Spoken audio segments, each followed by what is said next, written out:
Welcome to Infinite Unlimited. We are delivering the most inspirational ideas to reach your potential as an infinite, unlimited being. Please help this channel grow by leaving a like and subscribe and hit the bell button, so you won't miss any new videos. Enjoy. When I wrote my third book, You Are the Placebo, I start off the book with the story of this guy who was diagnosed with a severe cancer, and he was given 3 months to live. And the doctor told him to get all his affairs in place, and that he could try some treatments, but more than likely he wasn't going to survive. And the guy just said, please just keep me alive through Christmas. I just want to spend the holidays with my family. Just give me those days and then I don't care. So the guy, turns out the person dies 1 week after Christmas on New Year's Day. And when they did the autopsy on his body, he didn't have cancer. He died by thought alone, right? And so I think what happens when we get a diagnosis, and this is not easy, the doctor comes in, opens the tests, puts up the scans, does whatever, and then looks at you and says, you have this health condition, whether it's cancer, whatever it is, rheumatoid arthritis, whatever. And that's a big moment for a person. They're altered from the experience of what the doctor's telling them. The primary emotion that we feel is fear. Like, oh no, this thing's got me, or this thing is bigger than me. And when we're living in the emotions of fear, we become suggestible to thoughts equal to the emotions of fear. We accept them, we believe them, surrender to them without analyzing them, and that tends to go right into the autonomic nervous system, which is the automatic nervous system, and starts to program the body to make the exact pharmacy of chemicals equal to those thoughts and feelings, the outcome, that future. And so that becomes a moment in time the person never forgets. They remember the diagnosis, remember the doctor told them, and then whatever the doctor tells them after that point, you have 3 months to live, you'll have this condition the rest of your life, it will never go away, I'm sorry, all the things, it's just never, and the person lets that in. And then the programming process starts, right? The doctor told me this, he told me this.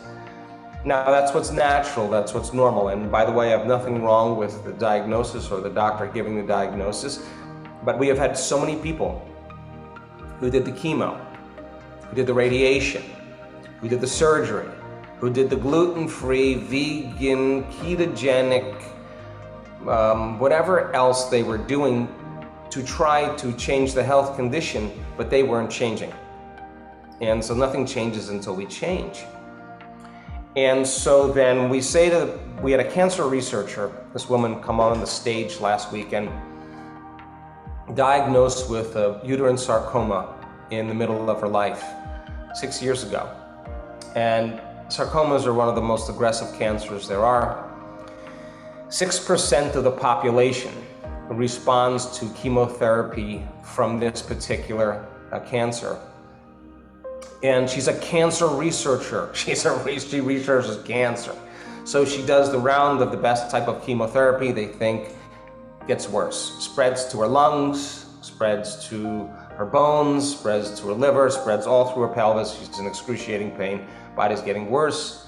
She tries an experimental trial. She plateaus for a period of time, and then all of a sudden she starts to get worse again. Anyway, she started thinking, God, I lived in stress she read my books and made sense to her because she's a scientist and science is the language. And she was thinking about the hormones of stress and how it had an effect on her body, and it's more than likely what created the health condition. Nothing else is working. I got to change if this is going to change. There were days that she didn't feel like doing it because she felt so horrible. She did meditation anyway. There were days that she felt a lot of fear because she wasn't getting any better, but she did her meditation anyway and overcame her fear that day. There were days that there was doubt and she could have very easily given up on herself, but she did it anyway, and every day she kept overcoming. And what she said was, okay, the environment, according to epigenetics, signals the gene. The end product of an experience in the environment is an emotion. If I feel the emotion of my healing before it happens, this is a researcher, a scientist, my body will believe it's grateful that the healing is happening to me right now or has happened to me. It won't know the difference. And if I can hold an image or a picture of what that would look like, and if I traded all those survival emotions for an elevated emotion like gratitude, gratitude, when you're receiving something, when you just receive something that's pleasurable or favorable, something wonderful is happening to you or something amazing just happened to you, you feel this emotion called gratitude. So its emotional signature is it already happened or it's happening to you in the present moment. So it is the ultimate state of receiving. So every day she practiced opening her heart and feeling the emotions of her future. Now, if you're in a state of gratitude and you're in a state of receiving, and that's its emotional signature, that it's happening to you or it's happened to you, you will accept, believe, and surrender to the thoughts that are equal to the emotional state of gratitude. And you can program your autonomic nervous system into a different destiny. In other words, if you're living in fear and you're trying to change your mind and you think it's going to change your body, and you say, I'm healthy, I'm healthy, I'm healthy, I'm healthy, I'm whole, I'm whole, I'm whole, I'm balanced, I'm balanced, I'm balanced, and that thought's never moving past your brainstem into your body, because your body's saying, you're in fear, you're in trauma, you're in survival. It's not, it doesn't believe, the thought never makes it to the body. But when you're feeling gratitude and you can break the conditioning of stress and elevate your emotional state to gratitude, you accept, believe, and surrender to those thoughts because it's equal to the emotional state, and you can begin to reprogram that autonomic nervous system, produce different chemicals. Turns out, in 2 weeks, all of the metastatic cancer was out of her lungs. She couldn't believe it. 2 weeks later, all of the metastatic cancer, which is very, very uncommon to reverse in any type of conventional therapy, all the metastatic cancer out of her bones disappeared. And then all of the metastatic cancer in her liver and her pelvis, she has no evidence, zero evidence of cancer in her body.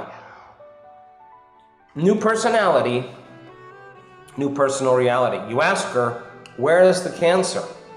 She'll tell you it's in the old person. I'm somebody else, right? And so I said to her, well, then you discovered the cure for cancer. And it was within you the whole time. And people begin to understand that. Now, what's the profundity of that? I'm watching the audience of 1,500 people while she's telling the story. And everybody is leaning in. There's truth on the stage. There's an example of truth. It's right there. She doesn't look any different than anybody else.